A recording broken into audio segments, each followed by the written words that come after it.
it is time for our children's story. So if there are any kids and older kids or parents or anybody that wants to come down and join us for a children's story, we are super excited to have Angie have a special story for us today.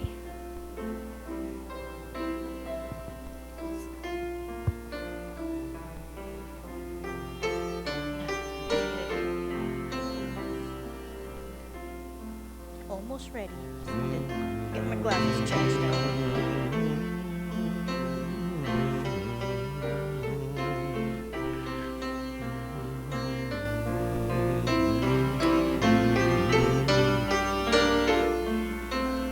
Okay, so I have chosen a story. Have all the kids here?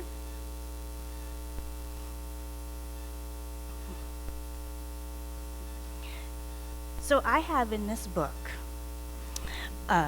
All Creatures, which is filled with many wonderful stories that I get through the mail.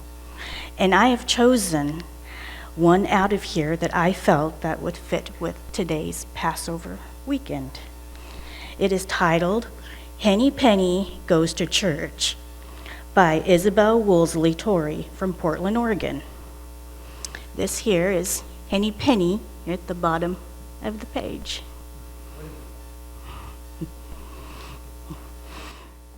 Okay. What do you think of when you think of Easter? What do you think of when you think of Easter? Eggs, of course. The symbol of new life come spring. How better to illustrate the season's spiritual message? I looked forward to teaching the lesson of the egg in my Sunday school class as Easter approached. But when I asked the children where eggs came from, the answer surprised me. Where do you think eggs come from? Bunny.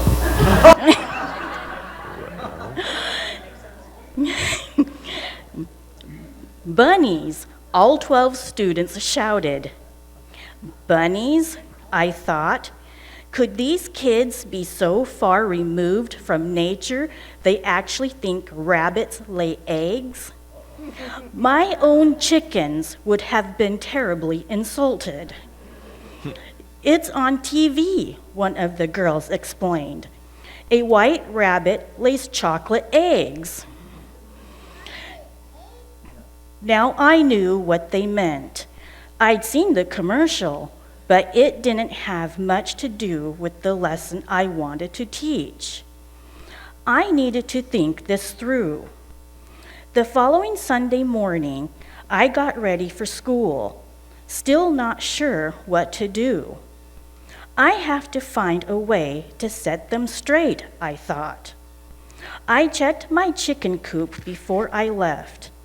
My birds strutted and clucked around the hen houses. Ida, Ada, and Henny Penny in their nesting boxes. Rudy, the rooster, scratching at the ground. Penny puffed her feathers to twice her size when Rudy got close. She was guarding a dozen eggs. If only the kids at Sunday school could see your eggs, I said, stroking Penny's copper-speckled feathers. They'd forget all about chocolate. That's when it hit me. Easter was 3 weeks away. What if I took Penny and her eggs to Sunday school with me?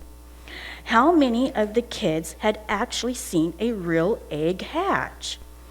Or watch an ordinary-looking beige-colored egg turn into a live chick, peeping away with bright little BB pellet eyes, downy feather, and tiny feet? How many of you have actually seen an egg hatch? It's kind of neat, interesting. The hatching of an egg was a miracle. Why not share it with the kids? I'd give them an Easter message they'd never forget.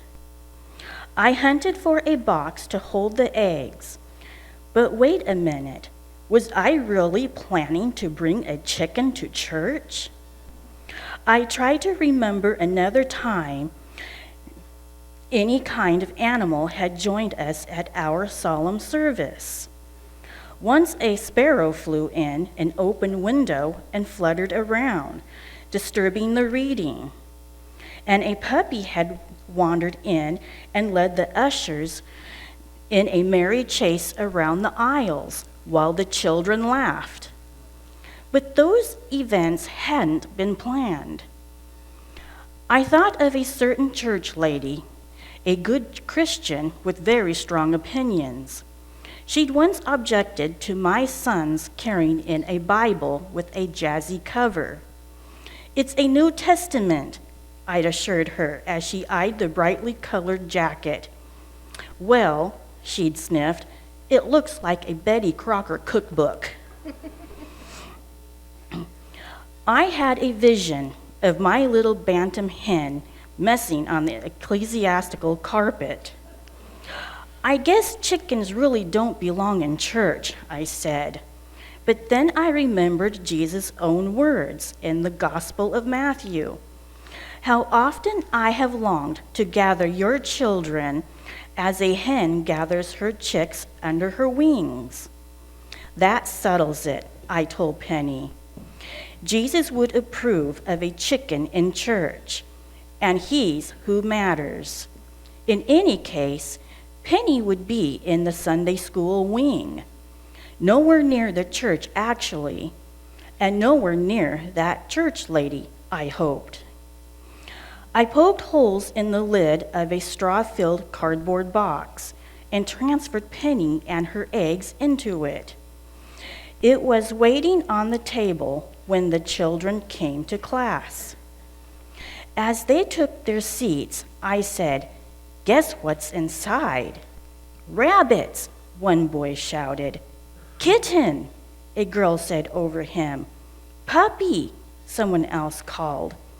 "Nobody has guessed it," I said, and lifted the lid. All the children gasped.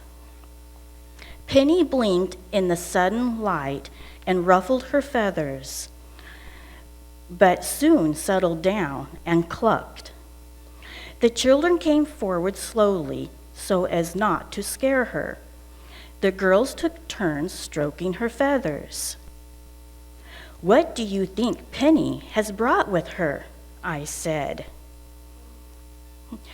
"What do you think I've brought here in this box?" Eggs. "Think so? Well, we'll wait and see." I lifted her up to reveal a dozen eggs. A boy poked one of the shells with a pudgy finger. "How can she sit on them?" he asked. "They're hard." "Penny wants her babies very much," I said. "She's willing to go through hard things, just like your mother did before you were born. God puts love into all parents' hearts, even chicken parents." Now that the children had seen the eggs, I offered them a deal. "Penny has laid 12 eggs. That's one for each of you," I said. "You have a choice what to do with your egg. You can take it home and have your mom cook it for breakfast." The children giggled. "Or I can bring Penny back for Easter and you can see your eggs turn into babies." Not one child voted for an omelet. By the following week, the children had told all their friends. The week after that, we discussed the impending blessed event. They couldn't wait to see the chicks they'd been promised on Easter Sunday. I promised, I thought, as I got ready for bed on Saturday night. Should I have been so confident the children would see chicks on Easter? It took 21 days for a bantam hen egg to hatch. And in the interest of timing, I'd taken the eggs from under Penny so that she'd miss a day of brooding. But what if I'd miscounted or addled the eggs when moving them? What if Penny's temperature wasn't just right? The hatching of a chicken was God's work, not mine. God, I prayed, after I switched off the light, please let one egg hatch. The parking lot of the church was crowded the next morning. Everyone came for the Easter service. But why were so many people gathered around the Sunday school wing? I made my way through the crowd with my cardboard box. "Is that Penny?" a woman said. "Did the eggs hatch yet?" a man asked me. They were all here to see Penny and her eggs, along with every child from every Sunday school class, not just my own. Even the pastor came to see what was going on. "It's an expectant hen," I told him, blushing. "I thought the children would like to see eggs hatch." "What a perfect way to illustrate today's sermon," he said. Would you bring Penny into the church?" So much for keeping Penny under wraps, I thought, as a pack of children followed me into the sanctuary. They plunked themselves on the stage at the front of the church. "Okay, God," I thought, as I lifted the lid. Time for an Easter miracle. A gasp went up. There was Penny with not one, but 6 wobbly chicks. 3 were already dried and fluffy as dandelion down. The other 3 were still wet from their shells. 2 more eggs were nearly cracked in half. The babies just emerging. The last 4 eggshells showed tiny holes where miniature beaks were pecking. I looked up, beaming from Penny's new family, right into the face of that lady I'd dreaded. She was gazing down at the chicks, as happy and amazed as the little girl in front of her who asked, "How did you get the eggs to hatch right on Easter?" "God decides when eggs hatch," I said. He knew it was the right time and the right place in his own house where all new life begins. So, I asked you earlier, and I'll ask you again, what do you think I have in this box that I brought with me? You think so? Chicken egg. Well, want to come see?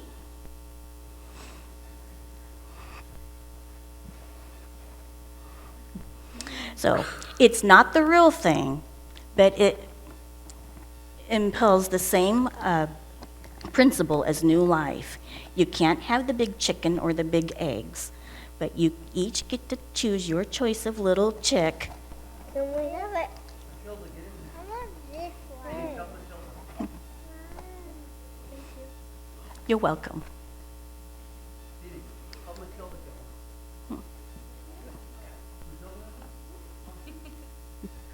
And before you kids take off, Cheryl has a little something for you kids as well.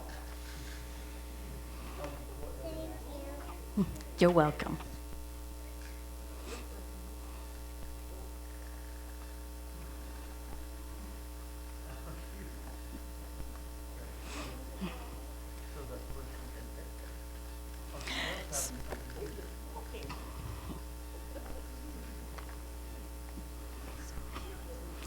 Thanks. Today at the end of the service.